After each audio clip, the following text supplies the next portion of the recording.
Your mission, if you choose to accept it, is to give chicken tenders more flavour. I would assume you already know we need some chicken tenders for this recipe. I'll leave the amount you use up to you. You may be hungry, feeding a family, or just making a snack. I grabbed these tenders from Nick out at Gippsland Premium Meats. They are chicken tenders. There's no real prep to be done to them. Chicken is bland, so make sure you season it well. Oiling up chicken tenders is always a great way to start a recipe. Then applying your favourite seasoning of choice, I'd say go savoury over sweet. If you don't have a favourite seasoning, I've listed the ingredients in a description on how to make your own. Next up, wrap a slice of streaky bacon around each tender. This works best if you leave the bacon out of the fridge for a bit to soften. 30 minutes will do, just to take the chill out of the bacon and make it more pliable. Don't come to me next week saying you have food poisoning as you left the bacon on the bench for a week. Give them a dusting with the seasoning and add a jalapeno slice to each one as a surprise for your bum tomorrow. If I could give you one bit of advice, you'd think I was smarter than I was. Setting up a Weber Kettle for low and slow smoking is pretty easy. Well, it's easy if you know what you're doing. You'll need one charcoal basket full of briquettes. These Heat Beads Original are perfect. Add them to a chimney starter and light them up. Once they are all ashed over, return them to the basket and push to one side of the grate.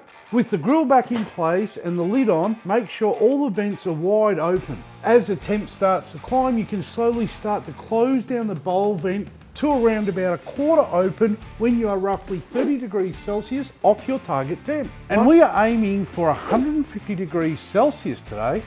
Once the temp is stabilised, you'll be ready to smoke. Getting your food in and out quickly using a kettle barbecue is the key to maintaining your temps. You may have noticed I placed the bacon wrap tenders on a wire rack earlier. This is so we can place them all in the Weber at the same time. Plus, adding a single chunk of sugar gum smoking wood. With the lid back on, make sure the lid vent is over the food, drawing the heat and smoke over our food. These will take around an hour to be reading 74 degrees Celsius. Chicken needs to reach an internal temperature of 74 degrees Celsius to be classed as no-death chicken. Can you smoke meat and not drink? I have no idea because I use a beer timer, but this will be a 2-beer cook.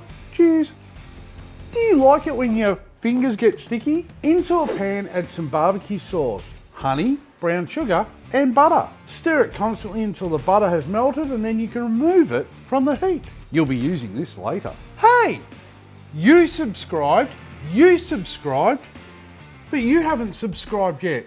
You're gonna miss out on all the stuff that's moist. Saucing your meat is a personal preference and should always be done in private. Sugary sauce burns, so you should only add it at the end of a cook. 10 minutes is enough time to add it and allow it to tack up. Put the lid back on and wait for the magic. When serving up smoked chicken, it'd be rude not to include some more sauce. Do your eyes get hungry like mine do? Get the bacon wrap tenders out of the grill and lay them out. Using your favourite ranch dressing, drizzle this over them and shove them in your face hole.